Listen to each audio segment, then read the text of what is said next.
This is a very special moment. Here you've got a whole community coming together. The Village, Chelsea, and Hell's Kitchen were coming together to call for something very important. We're calling for common sense street safety redesign of major corridors in our community. I can tell you firsthand how dangerous 10th Avenue is as a corridor. I live on 24th Street between 9th and 10th Avenue, and when I bike up 10th Avenue, I'm really taking my life into my own hands. Anyone who bikes up 10th Avenue is taking their life in their own hands. I biked here today, and I'm telling you, I was inches from the wheels of an 18-wheel truck, zooming right past my head. Very unsafe. My mother would kill me if she knew I was doing that. Yeah. But for me, it's by far the fastest way to go to Hell's Kitchen. Otherwise, I've got to go all the way over to 8th Avenue. So we need to make these improvements as soon as possible.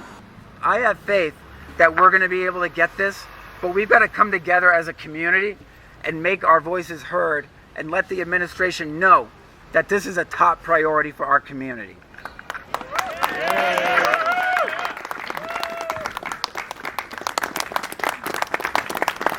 Thank you.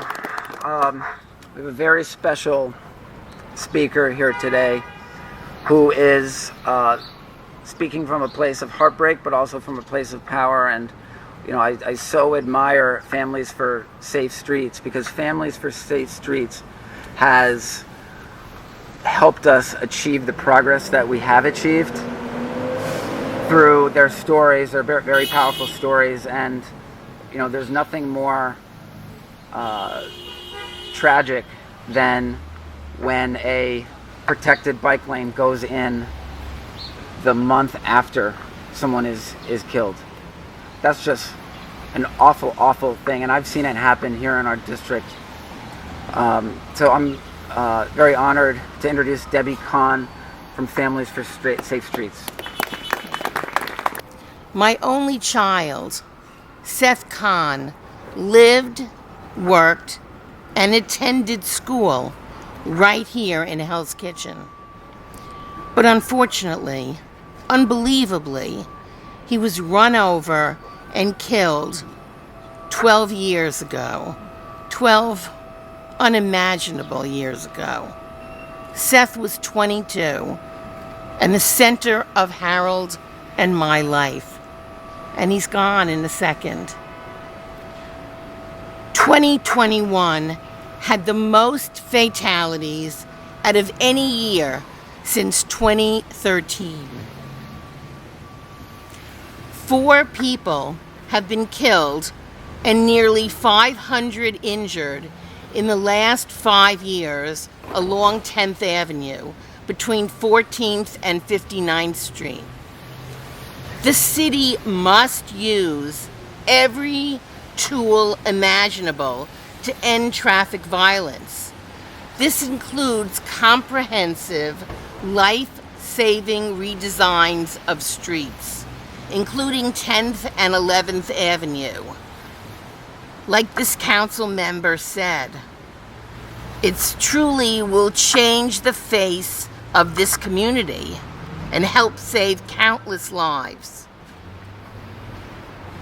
Right now, the overwhelming majority of space along these 2 streets is dedicated to cars. Yet more than 80% of households within a quarter of a mile of 10th Avenue are car-free. This inequitable distribution of street space also contributes to higher air pollution levels. And yes, this inequitable distribution of street space leads to preventable, heartbreaking traffic violence.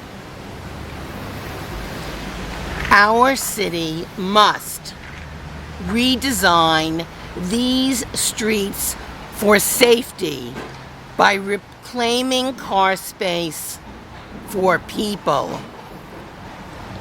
We also call upon our state lawmakers in Albany to act for street safety by passing the full Crash Victims' Rights and Safety Act. Yeah. A comprehensive, life-saving package of bills to build safe streets all across our state of New York. On behalf of Families for Safe Streets, we thank Council Member Bottcher and the other community leaders and organizations here today for leading the charge for safe streets in Chelsea and in Hell's Kitchen. I thank you. Thank you so much. Thank you so much.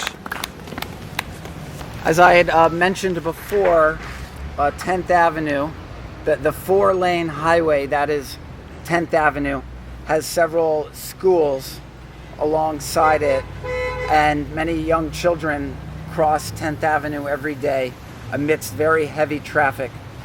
We're joined today by the president of the PS51 PTA, Lilybeth Feliciano.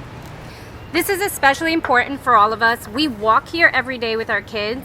In the morning, at night, we take our kids to the park. We come to our Target because they can't pass it without going in. And we're walking to and from every day. The fact that in the morning our crossing guard is yelling at the top of her lungs and putting her body between traffic and kids is insane. And that's only a few hours of the day that we have her there. The rest of the time, there's no one there. The rest of the time, we're on our own. And when I say on our own, it's us against them, the cars. So the fact that my daughter will put her body between an elderly person crossing the street is not okay. The fact that she'll be walking across the street and will stop and say to a car, "Stop, I'm crossing," is not okay. We need safer streets. I've been on the other end of that call, and bless you, I for your loss. I've been on the call where they call and say, "Your husband's been hit by a car on his scooter." 3 times. The first one, unconscious, he was a John Doe. The second time, thankfully, he knew who he was. The third time, they skimmed him. We live across the street. The fact that he has to reroute himself to get home so that he's in a bike lane and not getting hit is insane. When his daughter says, "Can I go for a ride?" Absolutely not. You are not going on that scooter. So let's change things. Let's give a safer city to our kids. Let's give them the means to transport themselves in this beautiful city. The fact of the matter is, all of us can't drive. All of us can't take a bus. It's not convenient. A scooter works. A bike works. It's good for the environment. It's good for the city. Make it safer for us to live here. Thank you. Well said. Thank you very much. If we've got anyone from PS111, Trevor, why don't you come on up? There's Trevor Richardson from the PS111 PTA, and if Laura is here, the actual current president. Trevor's the former president. Nothing has changed on 10th Avenue. It is truly taking your life into your own hands. We have 2 small children that have grown up here and gone 10 blocks back and forth to school every day via bike, via scooter, on foot, and it is very scary. Not having a bike lane, a protected bike lane, is huge, and obviously the pedestrian safety as well. And besides the 2 elementary schools here, there are a whole bunch of high schools which draw kids from all over the place, and we have several charter schools, a middle school. There's schools everywhere around here, and lots and lots of students coming from all places at times of day. So it is especially important in this highly residential area. Well, and in the time that we've lived in the neighborhood has evolved to a much more family-friendly place, a place where people stay and really live their lives. So a lot more children, a lot more seniors, and just a lot more people in general are settled farther west of 8th Avenue. So that much more important to look out for all of us as we're crossing the street. You can see it right now this morning how difficult it is to even be heard. super busy in our neighborhood and definitely extremely important to be looking out for everyone's safety. And not to mention the hordes of tourists that are now finally coming back to our neighborhood. That'll revitalize it as well. Their safety counts obviously as well. So thank you, Rick, for everything you're doing, and Brad. Thank you. I read an article just the other day that talked about how severe the impact of air pollution is on life expectancy. It's far more severe than we previously knew, especially seniors. Particles in the air are extremely dangerous to seniors, and we enjoyed the pandemic has been horrible, terrible, but there was a period where there was very little traffic on the streets, where the air quality improved a lot. It's now, not only is the traffic back, it's worse than it ever was. The congestion's been worse than it ever was. So I support congestion pricing. I support congestion pricing. I think there should be some accommodations for people who live in the zone, but I support congestion pricing because you walk through our neighborhoods and you're walking among exhaust spewing, honking traffic. And by the way, we've been used to it for a long time. We've just been used to it for a long time. But people are waking up. They're waking up and they're realizing we don't need to be used to it. We don't need to live this way. So congestion pricing is a proven way to reduce the amount of traffic in our streets. Because if you look at the traffic coming out of the Lincoln Tunnel, there's one person behind the wheel of every car. That is not an efficient way of moving people throughout our region. So during rush hour, leave the car at home. If you want to take it into Midtown, you're going to pay a charge. I think that makes a lot of sense. Take the train. Take the train. Take the train. Because for decades and decades, we've starved our public transit of resources, of investment. That includes the bus system. We ignored it for decades, and it's true about the M11. I was going to a friend's daughter's birthday party at the circus up at Lincoln Center, and I made the mistake of taking the M11 during rush hour, like a dummy. And I missed the juggler. I missed the worst part for me was I missed the little dogs that run through the tricks, right? So, are there any organizations here that I missed today? I want to make sure that everyone's had a chance to get represented. But what you're seeing here today is a community coming together.